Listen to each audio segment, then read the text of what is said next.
സംസാരം വേദിയിൽ ഒരു വലിയ സുദീർഘമായിരിക്കുന്ന ഒരു പ്രസംഗത്തിന് മുതിരുന്നില്ല, അതിനൊരു സാഹചര്യമില്ല. കാരണം UDFൻ്റെ എല്ലാ നേതാക്കളും വേദിയിലേക്ക് ഒരുമിച്ച് എത്തിച്ചേരുകയാണ്. പ്രിയങ്കരനായ UDFൻ്റെ കൺവീനർ അടൂർ പ്രകാശ് സാർ ഇവിടെ എത്തിച്ചേർന്നിരിക്കുന്നു. ഏതാനും നിമിഷങ്ങൾക്കകം നമ്മുടെ കുഞ്ഞാലിക്കുട്ടി സാഹിബും പ്രതിപക്ഷ നേതാവും ഒക്കെ ഈ വേദിയിലേക്ക് വരും. ഷാനി ചേച്ചിയും അതേപോലെ തന്നെ BRM ഉൾപ്പെടെ CP ജോണേട്ടൻ ഉൾപ്പെടെ ഒക്കെ നിങ്ങളോട് സവിസ്തരം പ്രതിപാദിച്ചതാണ്. നമ്മുടെ മുൻപിൽ BRM പറഞ്ഞ് നിർത്തിയ സ്ഥലത്ത് ഇനിയുള്ള ദിവസങ്ങളിൽ CPM കമ്മ്യൂണിസ്റ്റ് പാർട്ടി അനുഭാവികളുടെ മുഴുവൻ പ്രവർത്തനവും അവരുടെ പാർട്ടി നിലനിൽക്കുന്നതിന് വേണ്ടി ഐക്യജനാധിപത്യ മുന്നണിക്കൊപ്പം താഴെ തട്ടിലെ പ്രവർത്തകർ ചേർന്ന് നിന്നുകൊണ്ട് പ്രവർത്തിക്കണം എന്നുള്ള സന്ദേശവുമായിട്ടാണ് മുന്നോട്ട് പോകാനിരിക്കുന്നത്. നമുക്കെല്ലാവർക്കും അറിയാം, ഞാനും നിങ്ങളുമൊക്കെ ജനിച്ചു വളർന്ന മതേതരത്വ ജനാധിപത്യ ഇന്ത്യയിൽ നമുക്കൊക്കെ ഇഷ്ടമുള്ള ഭക്ഷണം കഴിച്ച്, ഇഷ്ടമുള്ള വസ്ത്രം ധരിച്ച്, ഇഷ്ടമുള്ള ആചാരങ്ങളിൽ മുറുകെ പിടിച്ച് ജീവിക്കാൻ കഴിഞ്ഞതും ഒരുമിച്ച് ഒരു സ്കൂളിൽ ഒരു ബെഞ്ചിലിരിക്കുമ്പോൾ തൻ്റെ കൂട്ടുകാരൻ അല്ലെങ്കിൽ കൂട്ടുകാരി തലേ ദിവസം അത്താഴം കഴിച്ചോ, പട്ടിണി കിടന്നിട്ടാണോ വന്നിരിക്കുന്നത് എന്ന് ചോദിച്ച് വളർന്നു വന്ന ഒരു കുട്ടിക്കാലമാണ് നമുക്ക് ഓരോരുത്തർക്കുമുള്ളത്. പക്ഷെ ഇന്ന് ഈ രാജ്യം ഭരിക്കുന്നവരുടെ അജണ്ട നമ്മളെയെല്ലാം ഭിന്നിപ്പിക്കുന്നതിന് വേണ്ടി അവിടെ മതത്തിൻ്റെ പേര്, അവിടെ ജാതിയുടെ പേര്, അവിടെ വസ്ത്രത്തിൻ്റെ പേര്, ഭക്ഷണത്തിൻ്റെ പേരിൽ എങ്ങനെയാണ് ഭിന്നിപ്പിക്കുവാൻ കഴിയുക എന്നുള്ള ശ്രമം നടത്തിക്കൊണ്ട് ഈ രാജ്യത്തിന് ഇന്ന് നേതൃത്വം കൊടുക്കുന്ന ജനങ്ങൾ വോട്ട് ചെയ്ത് അധികാരത്തിലേറിയ ആ സർക്കാർ തന്നെ നേതൃത്വം കൊടുക്കുക. ആ സംഘപരിവാർ ശക്തികളുടെ അജണ്ട എങ്ങനെ നടപ്പിലാക്കി കൊടുക്കാൻ കഴിയുമെന്ന് ആലോചിച്ചുകൊണ്ടാണ് കേരളത്തിൽ അധികാരത്തിൽ ഇരിക്കുന്ന തൊഴിലാളികളുടെ പാർട്ടിയാണ് എന്ന് പറഞ്ഞ് കൊടിപിടിച്ച് ഒരു കാലഘട്ടങ്ങളിൽ പട്ടികജാതി പട്ടികവർഗ ഉന്നതികളിൽ കയറി നിങ്ങൾ സാധാരണക്കാരെ ഞങ്ങൾ ചേർത്ത് പിടിക്കാം, നിങ്ങൾ കൊടി പിടിക്കാൻ വരൂ എന്ന് പറഞ്ഞ് ഇന്ന് അധികാരത്തിലിരിക്കുന്ന ഈ ഇടതുപക്ഷ സർക്കാർ ചെയ്യുന്നത്. നമ്മുടെ ഉത്തരവാദിത്വം, UDFന്റെ ഉത്തരവാദിത്വം ഈ രണ്ട് ശക്തികളോടും ഒരുമിച്ച് യുദ്ധം ചെയ്യുക എന്നുള്ള ധാർമ്മികപരമായിരിക്കുന്ന ഉത്തരവാദിത്വവും കടമയുമുണ്ട്. ഇവർ രണ്ടുപേരും കുഞ്ഞു മനസ്സുകളിൽ പോലും വർഗീയത കുത്തിവെക്കുന്നതിന് വേണ്ടിയിട്ടുള്ള ശ്രമം നടത്തിക്കൊണ്ട് മുന്നോട്ട് പോകുമ്പോൾ കേരള ജനത കാണുന്ന സ്വപ്നത്തിലേക്ക് മതേതരത്വം മുറുകെ പിടിച്ച് ഈ നാട്ടിൽ എൻ്റെ സഹോദരി സഹോദരന്മാരാണ്, എൻ്റെ കുടുംബാംഗങ്ങളാണ് എന്ന് കരുതിക്കൊണ്ട് അതിന് നേതൃത്വം കൊടുക്കാൻ സാധിക്കുന്നത് UDF എന്ന് പറയുന്ന പ്രസ്ഥാനത്തിനാണ്. അതിനായി അണിചേരുക എന്നുള്ളതാണ്.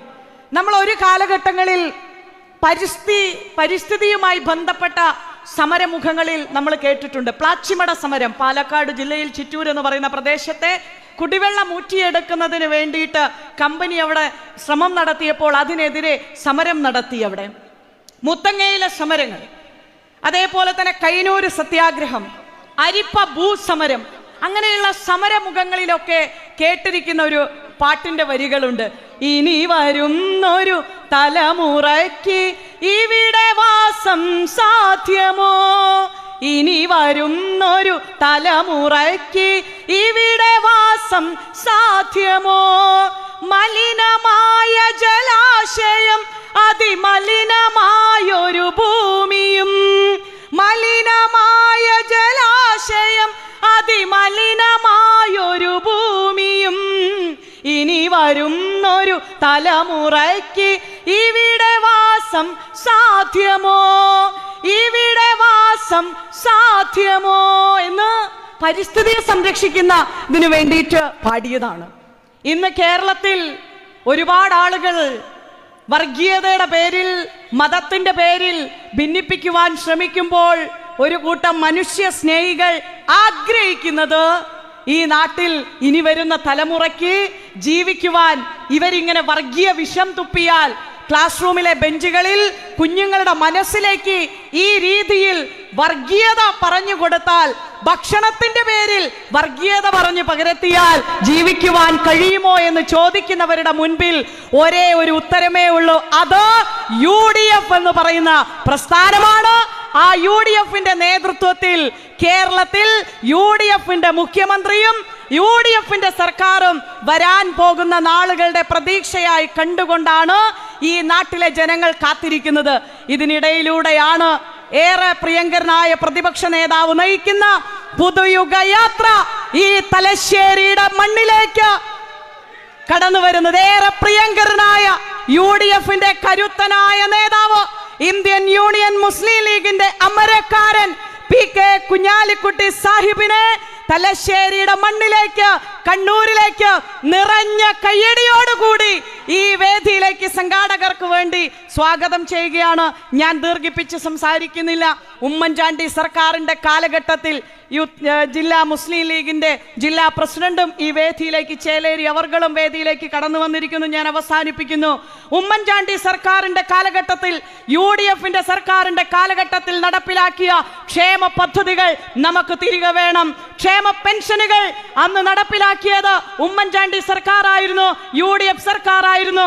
അത് ഇല്ലാതാക്കിയ ഈ ഇന്നത്തെ ഇടതുപക്ഷ സർക്കാരിനോട് കടക്ക് പുറത്ത് എന്ന് പറയുവാൻ ജനങ്ങളെ കാത്തിരിക്കുകയാണ്. സ്മാർട്ട് സിറ്റി നടപ്പിലാക്കിയത് UDFന്റെ സർക്കാർ, ഉമ്മൻചാണ്ടി സർക്കാരിന്റെ കാലഘട്ടത്തിൽ. കണ്ണൂർ എയർപോർട്ട് നടപ്പിലാക്കിയത് UDFന്റെ സർക്കാർ, ഉമ്മൻചാണ്ടി സർക്കാരിന്റെ കാലഘട്ടത്തിൽ. കൊച്ചി മെട്രോ നടപ്പിലാക്കിയത് ഉമ്മൻചാണ്ടി സർക്കാരിന്റെ കാലഘട്ടത്തിൽ, UDFന്റെ സർക്കാർ. വാട്ടർ മെട്രോ പദ്ധതിക്ക് രൂപം കൊടുത്തത് UDFന്റെ സർക്കാർ, ഉമ്മൻചാണ്ടിയുടെ നേതൃത്വത്തിൽ. നിങ്ങൾ ആലോചിക്കണം, തിരുവനന്തപുരത്തെ വിഴിഞ്ഞം പദ്ധതിക്ക് തറക്കല്ലിട്ടുകൊണ്ട് DPR തയ്യാറാക്കി ആ പദ്ധതിക്ക് നേതൃത്വം കൊടുത്തത് UDFന്റെ സർക്കാർ, ഉമ്മൻചാണ്ടി സർക്കാരിന്റെ കാലഘട്ടത്തിൽ.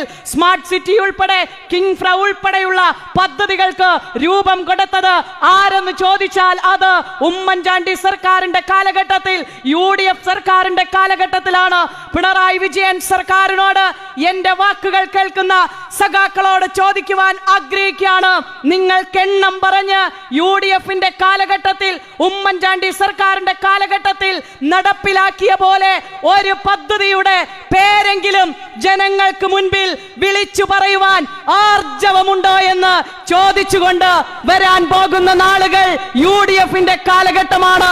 പ്രതിപക്ഷ നേതാവ് പറഞ്ഞ പോലെ 100-ലധികം സീറ്റുകളുമായി UDFന്റെ നേതൃത്വത്തിൽ സർക്കാർ അധികാരത്തിൽ വരുമ്പോൾ ഞങ്ങൾ പറയുന്നു, ഉമ്മൻചാണ്ടി സർക്കാരിന്റെ കാലഘട്ടത്തിൽ നടപ്പിലാക്കിയ പോലെ സുദിനരംഗവും കാരുണ്യ പദ്ധതിയും ക്ഷേമ പെൻഷനുകളും ആ സാധാരണ ജനങ്ങൾക്ക് തിരികെ കൊടുക്കുന്നതിന് വേണ്ടിയിട്ടുള്ള ഒരു വലിയ മുന്നൊരുക്കമാണ് ഈ പുതുയുഗ യാത്ര.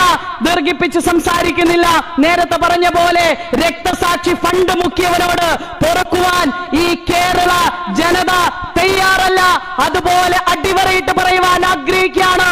ഞാനൊക്കെ കുഞ്ഞുനാളിൽ ശബരിമലയിലേക്ക് അനുജന്റെ കൈകളിൽ അയ്യപ്പ സ്വാമിക്ക് നെയ്യഭിഷേകം നടത്തുവാൻ നെയ്ത്തേങ്ങ നിറച്ചു കൊടുത്ത ഒരു വിശ്വാസിയാണ്. ആ അയ്യപ്പ സ്വാമിയുടെ മുൻപിലേക്ക് പോകുമ്പോൾ അഭിഷേകം ചെയ്ത് നെയ്യ് ഒരൽപ്പം പാത്രത്തിൽ വാങ്ങി തിരികെ വരുന്ന അനുജനോട് പറയും, ആ ശബരിമല സന്നിധിയിൽ, ആ ശ്രീകോവിലിനോട് ചേർന്ന് കിടക്കുന്ന കാണിക്ക വഞ്ചിയിൽ 1 രൂപയുടെ നാണയം കൊടുത്തേക്കും, അതിൽ സമർപ്പിക്കണം. തമിഴ്നാട്ടിൽ നിന്നും ആന്ധ്രയിൽ നിന്നും വരുന്ന വ്യാപാരികൾ പൊന്ന് സമർപ്പിക്കുന്നു. അവിടെ ശ്രീകോവിലും കട്ടിളപ്പാളിയും ആ പടികളെല്ലാം സ്വർണം കൊണ്ട് പൂശുവാൻ ആ വിശ്വാസികൾ സമർപ്പിക്കുന്ന പൊന്നവിടെ കൊടുത്ത് ചേർത്ത് വെച്ച് വിശ്വാസികൾ ചെല്ലുമ്പോൾ ഹരിഹരസുതൻ അയ്യപ്പ സ്വാമിയെ, പമ്പാവാസനെ, കാനനവാസനെ കണ്ട് തൊഴുതു മടങ്ങുമ്പോൾ വിശ്വാസികളുടെ മുൻപിലുണ്ടാകുന്ന ഒരാത്മനിർവൃതിയുണ്ട്. അവിടെ ഞങ്ങളെ സമർപ്പിച്ച കാണിക്കയിൽ കൈവച്ച് അത് മുൻ MLA ആണെങ്കിലും CPM-കാരനാണെങ്കിലും അതിൽ മുഖ്യമന്ത്രിക്കും മന്ത്രിമാർക്കും ദേവസ്വം വകുപ്പ് മന്ത്രിക്കും കമ്മ്യൂണിസ്റ്റിലെ നേതാക്കന്മാർക്കും പങ്കുണ്ടെങ്കിൽ പറയുന്നു, അയ്യപ്പ ഭഗവാന്റെ പൊന്ന് കട്ടിട്ടുണ്ട് എങ്കിൽ വിശ്വാസികൾ ഞങ്ങൾ ഒറ്റക്കെട്ടാണ്. അയ്യപ്പന്റേതാകട്ടെ പള്ളി നേർച്ചയ്ക്കും പള്ളി പെരുന്നാളിനും എന്ത് സമർപ്പിക്കണമെന്നുള്ളത് ഓരോ വിശ്വാസിയുടെ വിശ്വാസമാണ്. അടിവരയിട്ട് പറയുന്നു, ആ അയ്യപ്പ സംഗമത്തിൽ നിന്ന് നിങ്ങളുടെ പതനം ആരംഭിച്ചിരിക്കുന്നു. നിങ്ങൾ അഴിക്കുള്ളിലേക്ക് പോകുമ്പോൾ UDFന്റെ നേതാക്കൾ UDFന്റെ സർക്കാർ രൂപീകരിക്കുന്നതിന് കേരള നിയമസഭയിലേക്ക് നിലമ്പൂർ തെക്കുകൊണ്ട് നിർമ്മിച്ച ആ നിയമസഭയിലേക്ക് പടികടന്ന് ചെല്ലുന്നത് സ്വപ്നം കണ്ടുകൊണ്ട് ആ യാത്രയ്ക്ക് കാത്തിരിക്കുന്ന ജനങ്ങളുടെ മുൻപിലേക്ക് അഭിമാനത്തോടെ ഞങ്ങൾ കടന്നു വരുന്നു. ഈ യാത്രയ്ക്ക് എല്ലാവിധ അഭിവാദ്യങ്ങളും നേർന്നുകൊണ്ട് നിർത്തുന്നു. കുഞ്ഞാലിക്കുട്ടി സാഹിബ്, എനിക്ക് പാർട്ടി വൈസ് പ്രസിഡന്റ് ഒക്കെ ആയി ഈ ഒരു പ്രായത്തിൽ ഉത്തരവാദിത്വം തന്നപ്പോൾ സംഘടനാ ചുമതല കണ്ണൂരിലേക്കാണ് തന്നത്. ഞാനാണ് കുറച്ചുകൂടി നല്ലത് എന്ന് പാർട്ടിക്ക് തോന്നിയിട്ടുണ്ട്. അതുകൊണ്ട് അപ്പം ഞാനിങ്ങനെ ചോദിച്ചപ്പോൾ എൻ്റെ അടുത്ത് ലീഡേഴ്സ് പറഞ്ഞത് ഇത്തവണ ഏറ്റവും കൂടുതൽ സീറ്റ് കിട്ടാൻ പോകുന്നത് കണ്ണൂർ ജില്ലയിൽ നിന്നായിരിക്കും എന്ന് പറഞ്ഞു. അപ്പോൾ ആ വലിയ സ്വപ്നത്തിലേക്ക് നമുക്ക് വീണ്ടും നടന്നു കയറാമെന്ന് മാത്രം പറഞ്ഞുകൊണ്ട് എൻ്റെ വാക്കുകൾ കേൾക്കാൻ മനസ്സ് കാണിച്ച കുടുംബാംഗങ്ങളോട് ഹൃദയം നിറഞ്ഞ നന്ദി പറഞ്ഞുകൊണ്ട് നിർത്തുന്നു. നന്ദി, നമസ്കാരം. ജയ് ഹിന്ദ്, ജയ് UDF. പ്രതിപക്ഷ നേതാവ് നടത്തുന്ന ജാഥ ഏതാനും നിമിഷങ്ങൾക്കകം ഇവിടെ എത്തിച്ചേരും. നമ്മുടെ ബഹുമാനപ്പെട്ട പ്രതിപക്ഷ